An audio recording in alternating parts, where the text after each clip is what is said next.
kahalaga ang maayos na tulog po sa ating katawan? I mean, regardless of age, ano ang kahalagahan ng tulog? Okay, regardless of age, pag kinakausap ko ang mga pasyente ko, dito kasi sa Pilipinas, ano tayo team puyat tayo, 'di ba? Ang mga Mm. Pinoy, badge of honor 'yan. Pag sinabi nilang, ang tulog ko lang nga ngayon 4 hours kasi may tinapos ako sa office o Mm. nag-alaga ako ng Ah, anak ko. So, yan ang Asian culture kasi natin dito sa Philippines. Kaya lang, you can break it down to three important functions, no? Number one, sleep provides you with rest and relaxation or rejuvenation because it's the only process by which we can release hormones and substances in the blood which can repair our cells. So yung mga tissues, yung mga nerves na nasisira during the daytime, doon lang po natin naaayos habang natutulog, hindi po habang gising po tayo. Tapos Mhm. second po, very important for our brain health. Kasi pag tayo'y natutulog, meron po tayong tinatawag na memory consolidation na nangyayari. Lahat ng natututunan natin during the daytime, lahat ng emosyon natin, lahat po ng instructions, o lalo na sa mga bata, di ba, nag-aaral sila, it gets transferred to our long-term memory pag tayo ay natulog. And then also, this is also the time na nade-drain ng toxin sa ating brains. And then lastly, meron tayong, di ba, in na in ngayon yung mental health. Good sleep also leads to good mental health. Kasi during the deepest stage of sleep, which is rapid eye movement, dito tayo nagkakaroon ng emotional processing. So, this means na dito hinaharap ng utak natin lahat ng experiences natin, whether good or bad, na-process ito ng brain, and then finifilter out niya kung ano yung gusto niyang maramdaman ng emosyon or tinatanggap niya din yung mga negative emotions. So kung napapansin ninyo, yung mga sleep deprived or hindi masyadong nakakatulog na mabuti, irritable sila, 'di ba? Hindi sila masyadong nakakapag-focus or concentrate pag gumising sila. Tapos sila din yung prone na magkaroon ng depression or anxiety. Yun po. Dr. Eden, hi. Doc Jen po. Hi. Paano ba Yes, natin sir. masasabi, Doc Eden, na maayos yung tulog natin? Nasa haba ba yun o nasa ikli? Okay. When you talk, so ang tanong niyo, Doc, is usually yung sleep quality po natin, no? Opo. Meron po kasi tayong tinatawag na flash po kanina, ito naka-flash po ngayon, no? Yung ideal sleep duration. Ayan. Usually, pag mas bata po tayo, mas mahaba po ang sleep duration. So, the reason for that is, mas dito po nire-release po yung tinatawag na growth hormone. 'Di ba po sabi ng mga lola natin dati, ang batang hindi natutulog, hindi tumatangkad. Mm. So, totoo po yung sinasabi ng mga lola natin, no? Kasi ang growth hormone po ang nagpapatangkad, siya rin po yung nagde-develop ng brain, tsaka yung buong katawan, yung muscles, yung bones. So, isa po yung dahilan kung bakit talaga mas mahaba talaga ang sleep duration ng mga bata. Kaya lang as we get older, pag 18 to 65 years old na po tayo, yung recommended sleep duration is 7 to 9 hours, no? So, nakalagay po dyan, adult 7 or more hours. So, hanggang senior po, 7 to 9 hours.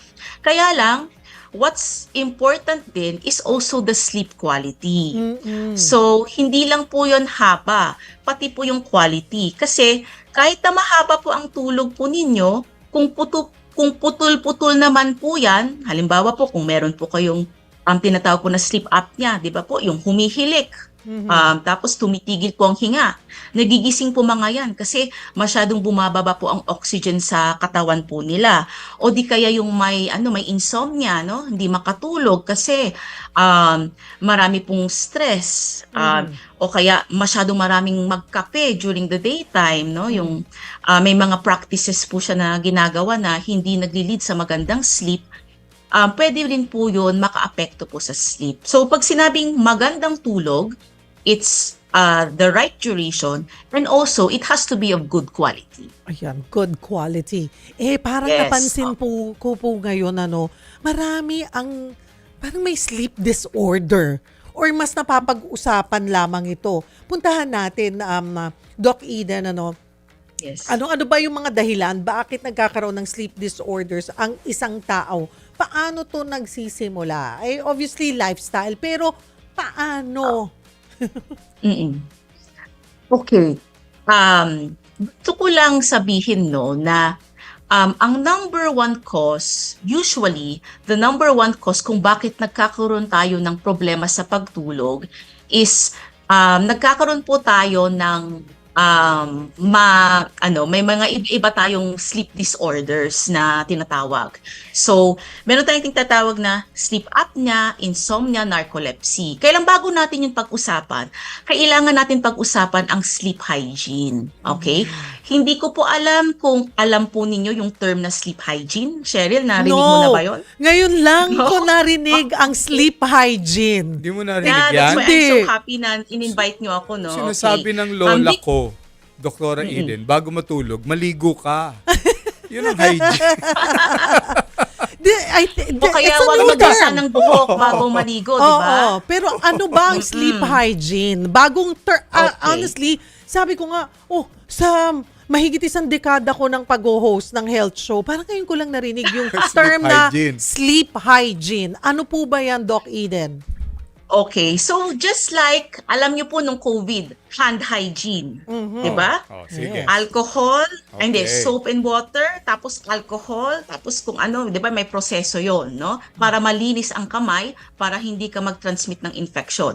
Sleep hygiene, these are a recommended set of practices na pwedeng gawin kahit sino, kay bata o matanda, na will increase the chances na magiging maganda ang tulog mo. So, bibigyan ko po kayo kahit 5 na usually ina-advise ko po sa lahat ng patients ko. Number 1, Okay. you have to have a regular wake time and a regular sleep time. Bakit important ito?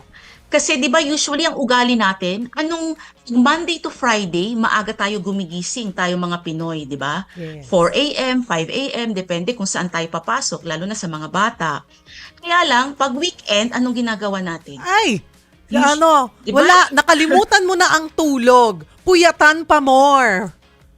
Yes, 'di ba? It's Oh. either magigimik ka ng Friday, 'di ba? Magiinuman kayo or gigising kayo ng sobrang late ng Saturday, 'di ba? Yun ang yan ang nakasanayan natin. We lie in, no? Late breakfast tayo pag weekends. So, meron kasi tayong tinatawag na internal body clock. 'Di ba? Alam naman natin ang programa po ninyo, Ma'am Cheryl, anong oras ba nagse-start ang Perfect Mornings? 10:00. 'Di ba maaga? Oo. Yeah. So like this program started at 10 a.m. Our body also has its own clock. So pag alam nila 10 a.m., dapat ganito nang ginagawa natin. Nagsisikret na tayo ng hormones, dapat gising tayo, dapat nag-aaral tayo. So kung paiba-iba kayo ng gising, paiba-iba kayo ng tulog, malilito rin ang katawan kung anong dapat niyang gawin. Kaya yung tinatawag na yung shift work disorder, yan yung mga circadian misalignment, dyan po tayo nagkakaroon mga chronic na sakit. Oo. Yun po yung una. So yun. So I highly encourage everyone, whether it's a Monday or a Sunday, kung 6 a.m. po talaga kayo gumigising, yun po dapat talagang gising ninyo. Kung 9 p.m. po talaga ang tulog po ninyo, yun po talaga ang tulog po ninyo, no? Yes. Para align po yung internal body clock. Yung second po, dapat po may media curfew po tayo. So ano pong ibig sabihin ng media curfew? Dapat po, at a certain time, usually 1 to 2 hours before our regular bedtime, wala na po tayong exposure sa UV or blue light. So saan ba natin nakukuha ang blue light? Usually, TV, gadgets, cellphones, artificial light, no? So, if you want light in your bedroom, dapat yung medyo yellow light, medyo madilim, hindi yung sobrang bright na light. The reason behind that is, meron tayong tinatawag na melatonin. Melatonin is a sleep hormone. Okay? Natural na tumataas po yan sa dugo habang gising po tayo. para tayo ay maantok paggabi. Kaya lang pag na-expose po tayo sa blue light, biglang babagsak po yan sa dugo natin. Madedelay po yung sleep time natin. So, yun po yung pangalawa, no? Yung media curfew. And then for children, tsaka adults din po, dapat meron po tayong bedtime routine. No? So, usually pag kinausap po ninyo yung specialista po sa bata, meron po silang sinusunod po yung 3 Bs, no? So, bath, book, bed. Para masanay po ang mga bata na maliligo muna, tapos pwede magbasa ng book, and then after that, kailangan na nilang matulog. Tayo naman, Ma'am Cheryl and Sir Doc Damian, Bien. ano po ba ang mga bedtime routines ninyo? Ay, Nag-ano Doc po ba Bien. kayo? Ay, ikaw. Mauna ka, Doc Bien. Guilty ako dyan. Meron si doktorang binanggit kanina bath, bed, book. Meron pang dagdag yung lola ko, doktora, yung stick. Yung pagtanghali, may hawak siyang stick. Pag hindi ka natulog, papaluin ka. Alauna. Hindi na po pwede yun. yan ngayon. Para daw tumangkad ako. Ayun, Ay, hindi oo. man ako aplikado. Hindi naman ako natinablan. Oo. Ikaw, anong Doc, Oo. ang iyong routine sa gabi? Ay. Ako kasi, depende ko anong araw, no? Kasi kami mga doktor, iba-iba ang schedule. Iba, di ba? Guilty tayo lahat. Hindi ko na yata kailangan. Siyempre bath, tapos diretso ng bed. Hindi na yata ako nagbabasa. Basta tayo mga babae, may skincare routine kasi tayo. Importante yan. Yeah. Kasi puhunan ng muka. Kaya Oo. part talaga yan ng Yeah. routine, no? So yun po, kailangan meron tayong bedtime routine para we set the stage for us to sleep. Which is closely related po dun sa fourth po na tip ko po, no? You have to assure the bedroom environment is good for sleep. So usually, dapat malamig, lalo na sa panahon po ngayon, di ba, na sobrang init. Opo. Usually, ang katawan natin mas nakakatulog po pag malamig. Okay? And then, second, kailangan madilim. Kasi yun nga yung sinasabi ko kanina, kailangan hindi po na-expose ang mata natin sa light para patuloy pong mataas po ang melatonin po natin sa dugo. And then lastly, tayong mga Pinoy po, 'di ba, mahilig sa kape o kaya mahilig uminom ng alak, 'di ba? So ang coffee, I just like to say to everyone, no, yung 1 cup of coffee kasi is around 200 to 240 milligrams of caffeine. So pag ininom po natin yon, it would take the body around 4 to 6 hours para ma-metabolize po ng katawan. So, kung ang bedtime po ninyo is 10 p.m., ang last cup of coffee po ninyo should be around mga 4 p.m. Yun po. So, Okay. Caffeine po can also translate po to chocolate. May konting caffeine din po ang chocolate. Also, tea. No, kasi yung iba na pagkakamalan nilang walang Yes. walang Soda. caffeine ang tea or Even soda. Soda, yes. Oo, soft Opo, Ma'am drinks. Cheryl. Nakalimutan ko 'yun sa mga kabataan, no? Oo. Tsaka yung mga boba milk tea, yan. Oo. Malakas din po yan sa caffeine. 'Yun. Kasi iniisip lang Um, nila kape lang ang may caffeine hindi po. May gusto lang ako tanong, hindi ko talaga mapigilang itanong. Doktora Eden, sabi mo kanina kailangan madilim. And nationwide, Yes. nagkalat na talaga yung mga ang negosyo po call center. Paano naman yung tulog yes. nila? Tanghali. Iba-iba yung schedule. Oo. Yeah. So, eto po, usually ang mga call center agents natin, mga shift workers po yan. 'Di ba? So, baliktad po, pumapasok po sila ng gabi, natutulog po sila ng araw. So, sa akin po, yung mga shift workers ko po, I advise them na when they come out of the office, magsuot po sila ng shades. Mag-shades po sila. Kasi ang gusto natin, pag uwi nila, wala silang exposure sa light. I-minimize sila yung exposure. Kasi pag uwi nila, di ba, maaraw. Opo. So, kailangan natin i-minimize yung light exposure. Kailangan nilang magsuot ng shades and susundan pa rin natin yung sleep hygiene. So, halimbawa po, ang isang shift worker, ang time out niya is 6 a.m. Matutulog siya by 8 a.m. Magbilang po tayo ng 6 hours pabalik. Ang last cup of coffee niya dapat 2 a.m.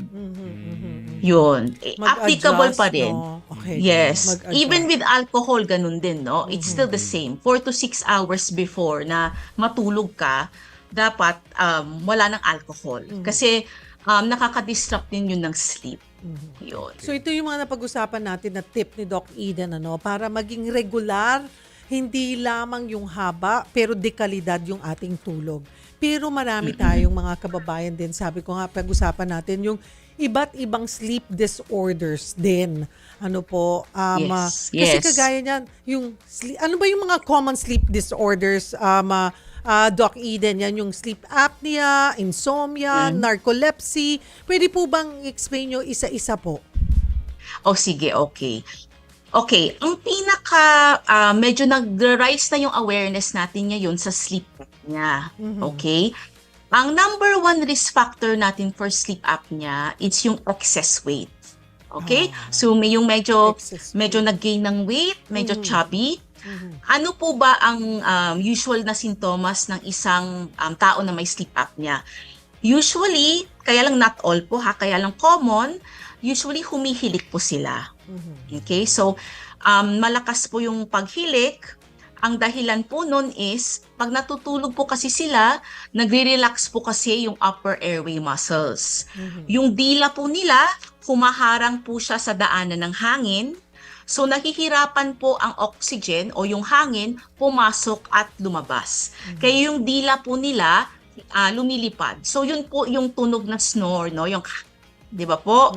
Tapos, minsan yung iba, ang nakakatakot, yung sinasabi ng mga kamag-anak, no, pag dinadala nila sa clinic, Dok, akala ko mamamatay na siya kasi tumitigil literal ang hinga. No? So, parang nag-choke o parang mag-choke o parang mamamatay na siya, biglang titigil ang hinga niya.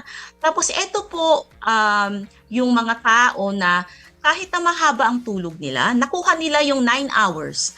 Kaya lang pagkagising nila, pagod pa rin ang pakiramdam. Tapos poor ang focus and concentration. Minsan napagkakamala na tamad sa trabaho kasi mabagal kumilos. Kaya lang hindi po nila yon kasalanan, no? Kasi dahil sa sleep apnea, masyadong mababa ang oxygen nila pag natutulog, hindi rin nila nakukuha yung malalim na tulog, yung tinatawag na rapid eye movement sleep, hindi nakakapagpahinga ang katawan. So that's why, kahit na natutulog sila supposedly, parang nagsusuffocate sila kasi nakaharang yung dila sa daanan ng hangin. No? So yun po yung unang-una, yung sleep apnea. So, niya actually is a medical term which means tumitigil ang hinga mo, no, for more than 10 seconds. So kung subukan mong itigil ang hinga mo for 10 seconds, medyo mahirap po, 'di ba? Yeah. So what more pag tulog po kayo? So yun po yung first. Yung second po, which is insomnia, marami po itong causes yung insomnia. So usually ang insomnia, makikita po natin yan, pag hirap po mag-start matulog ang tao or hindi siya hirap matulog, kaya lang putol-putol ang tulog niya or hindi siya hirap makakuha ng tulog, hindi rin dire-diretso naman ang tulog, kaya lang pagdating ng madaling araw, gumigising siya. Mga 2 a.m., 1 a.m., tapos afternoon, hindi na siya makatulog ulit. So, yun po yung insomnia. Ito naman, marami pong dahilan po yan, no? Usually, mga stressors po sa buhay, no? Marami, lately, meron dyan financial, meron dyan emotional stress, meron dyan, of course, physical stress, pag in pain po ang patient, o kaya meron pong, nararamdaman talaga, halimbawa, may sakit po sa puso, o meron po siyang asthma, o mga diabetic po natin na pasyente, no, yung ihi ng ihi during the night time, pwede po yan mag-contribute sa insomnia. Kaya importante po, lalo na po sa mga adults, no, regular pa rin po ang mga check-up po ninyo. Lagi po ninyong titignan yung blood pressure ninyo, yung sugar ninyo, pati po yung cholesterol po ninyo. And then, for narcolepsy naman po, so eto po yung nagsasalita or nagluluto lang po ang tao o naglalaro, tapos bigla pong makakatulog bigla. Oo nga. No, ito po yung nakakatakot na. Nakakatakot yan, Doc, Yun. pag yung sa nagda-drive. 'Di ba? Habang Yes. hinihintay, nakastop ka. Wala Tulog. na, nakatulog. Okay lang sana kung nakastop, 'di ba? Habang hinihintay mo. Pero yung while Yes. driving, nakakatulog na lang bigla. Okay. So, yung narcolepsy kasi, isa pong type to ng sleep disorder na kulang po sila ng isang chemical sa brain na nagre-regulate whether gising ka or tulog. So, kulang po sila sa tinatawag na hypocretin. So, ang hypocretin po kasi, important siya for staying awake. So, kung medyo kulang po ang brain sa pag-secrete or may problema po sa receptors po sa brain natin, nagkakaroon po ng mga sintomas. So, usually ang mga patients na to, nagkakaroon po sila ng strong emotions like tumatawa, parang kung sobrang happy nila o sobrang sad nila, nakakapag-elicit po ito ng sudden loss of muscle tone or yung iba po talagang nakakatulog po on the spot. Which is, usually, nadadiagnose po ito, kinukuhanan po ng specimen yung yung fluid po nila dito sa spine. Tapos mini-measure po natin yung amount po ng tinatawag na hypocretin. May Tapos gamot meron din po naman tayong- doon, Doc, yung hypocretin. Pwedeng may may gamot na pwedeng Yes, mapataas yes. ito, mapataas. Usually, ang ginagamit natin is yung mga tinatawag na wake-promoting agents, no? Para siguraduhin na gising ang pasyente during the daytime or during the times na nagpo-perform siya ng mga vital activities. Yan, lalo na during driving, no? So, meron naman, Ma'am Cheryl, na medical management, no? For these types of sleep disorders. Kaya lang, very important na ma-rule out natin na hindi siya seizure. So, usually, Yeah. nagre-refer po kami, hindi lang po sleep specialist ang tumitingin sa mga patients po na ganito, nagre-refer rin po kami sa mga neurologist po natin. Okay. And then, Go ahead, Doc. Yun po. Sige po. Ay, Doc. meron din po tayong sleep paralysis. Ayan, yes. I wanted to Yes. ask about sleep paralysis but because this is Okay. something na nai-experience ko. Yung sleep paralysis ba, Doc, ay yung Yes. tulog ka. Pero Yes. gising yung utak mo, gusto mong gumising, gusto kong kumawala dun sa tulog ko, ayaw. So, tendency ko, as in talagang parang, ewan ko kung gumagalaw talaga ako, iuuntog ko yung, may effort akong iuntog sa headboard yung ulo ko para magising ako. So, is that Okay. sleep paralysis? And then, nagising na ako, Doc, diba? Sabi ko, ay, Yes. pinangungot yata ako. Pero hindi naman ako nagkakaroon ng bad dreams. I'm just in panic. Nagising ako pero tulog ako. And then, makakatulog ako ulit. Parang wala pag Yeah. 5 minuto, ayun na naman. Umuulit. Umuulit agad-agad. Sabi ko, ay, may continuation. Tatayo na ako. Ayoko na matulog kasi baka maulit at hindi na ako magising. Baka tumuloy-tuloy. Is that sleep paralysis, Doc? Yes. Oh. The sensation of a sleep paralysis is you are wide awake in a dead body. In a body that doesn't move. Tama po ba? Yes. Which is, yes, nakakatakot po kasi gising na gising ka kaya lang hindi mo maigalaw ang buong katawan mo. So, the reason why we have sleep paralysis is we have stages of sleep po kasi, no? Ma'am Cheryl. The deepest stage of sleep is rapid eye movement sleep. Yun po yung pinakamalalim na stage of sleep natin. So during this stage of sleep, paralyzed po kasi lahat ang muscles po natin. Except one, no, which is yung para ma-maintain lang po yung breathing po natin. Meron tayong tinatawag na atonia, yung medical term na halos lahat ng muscles natin paralyzed. Ngayon po, ang nangyayari po kasi while we're in sleeping, bigla po kasi tayo magkakaroon po ng awakening. So, gigising po ang brain natin. Kaya lang, hindi pa po gising ang katawan. So, that's why, yun po yung sensation na dinidescribe ninyo na gising na po ang utak ninyo, you want to move your body, kaya lang your body refuses to move. So, yung transition from sleep to wake, doon po nagkakaroon ng delay. So that's why it's called sleep paralysis. Ngayon, ano po yung mga causes ng sleep paralysis? Yes, sasabihin ko sana, Okay. bakit nauuna nagigising yung Actually- utak ko sa katawan ko? Okay, may I ask Ma'am Cheryl, di ba sabi po ninyo sa akin, usually 6 hours duration ang sleep po ninyo? Yeah, 6 Tama to po ba? 7. Oo, minsan Oo, 6 to 7. less. Yes, I know. Kasi di ba busy tayo. The number one cause of sleep paralysis is actually sleep deprivation. Hindi naaabot yung ideal duration of sleep for age, which is 7 to 9 hours. So, Nang pag regular. nagkakaroon po, yeah, opo. So, another reason is, pag tayo po ay highly stressed or anxious during the daytime. Kasi ang nangyayari po, even if we do get to go into rapid eye movement sleep, the fact na anxious or stressed po kayo in itself can lead to frequent awakenings during the night. So, nagigising pa ang utak, kaya lang, since malalim po ang tulog ninyo, hindi po nakakapaggalaw po ang katawan. So, medyo kailangan po natin dagdagan siguro konti po ang tulog po natin, no? Kasi talagang 8 hours po talaga, 7 to 9 hours po talaga yung ideal sleep duration. Para po, hindi po tayo magkaroon ng mga complications po tulad ng sleep paralysis. Oh, ayan mga kapatid, naintindihan na natin. Kayo Yun. po, ano ang problema nyo sa pagtulog? Naku, we could just go on and on and on. Hindi natin namalayan. Oo nga. 10:40 na pala, wala na tayong oras. Doc May, Eden, okay. mabilis lang ako na sige, pahabol. go ahead po. Doktora, eto yung mga katanungan ng mga nanay, asawang babae. Kapag galing Yes. sa inuman yung kanilang asawa at nakita nila tulog na, umuungol, lumaatungal, parang hirap Yes. huminga, ang solusyon po ba ron sinasampal nila? Hindi, huwag niyo sasampalin. Para magising.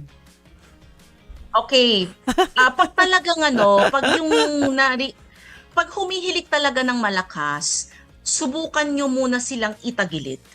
Itagilid po nila. Whether okay. left or right, walang problema, no? Pag lalaki, no? Kaya lang pag buntis, mas maganda kaliwa. Left side. Dapat. Oo, para mas maganda yung daloy ng dugo sa baby. Huwag mong biglain ng sampal, baka masuntok ka, diba? Oo. Ay, Hindi Tapos, of sinasampal course, kasi may pangalan na binanggit doktorang iba. Bakit pwede nang sampalin yun pag ibang pangalan binabanggit? ayan ha. Mo Ayan, itagilid. ayan ha. Pumayag na si Doc. Pwede nyo na sampalin pag iba pangalan ng binanggit. Naku, Doc, we should Yun have a po. part 2 of this. Pasensya na po, Yes. kapos na kami sa oras. We learned so Okay. much. Napakalinaw nyo po mag-explain doon po sa mga kapatid natin na may problema sa kanilang pagtulog. May kinalaman po yan sa ating paghinga. Huwag po nating baliwalain. Sa mga gustong kumonsulta, Doc Eden, paano po ba? Saan po ba ng mga nakakaranas ng iba't ibang sleep disorder ay paano Yeah. po ba nila kayo makokontak? Or saan clinics po kayo nag-clinic? Ayan. Okay, ang clinics ko po, nasa Philippine Heart Center po ako. Kaya lang po, I would just like to promote my QR code po tayo. Ayan. You can just scan this. Meron po tayong directory ng lahat ng sleep specialists po dito sa Philippines. Searchable po yan by area, by province, tsaka by hospital. Nandyan din po ang clinic hours. Konti lang po kasi kami dito sa Philippines, no, around less than 100. Kaya ginawa po namin yung directory para hindi po mahirapan ng mga kababayan natin.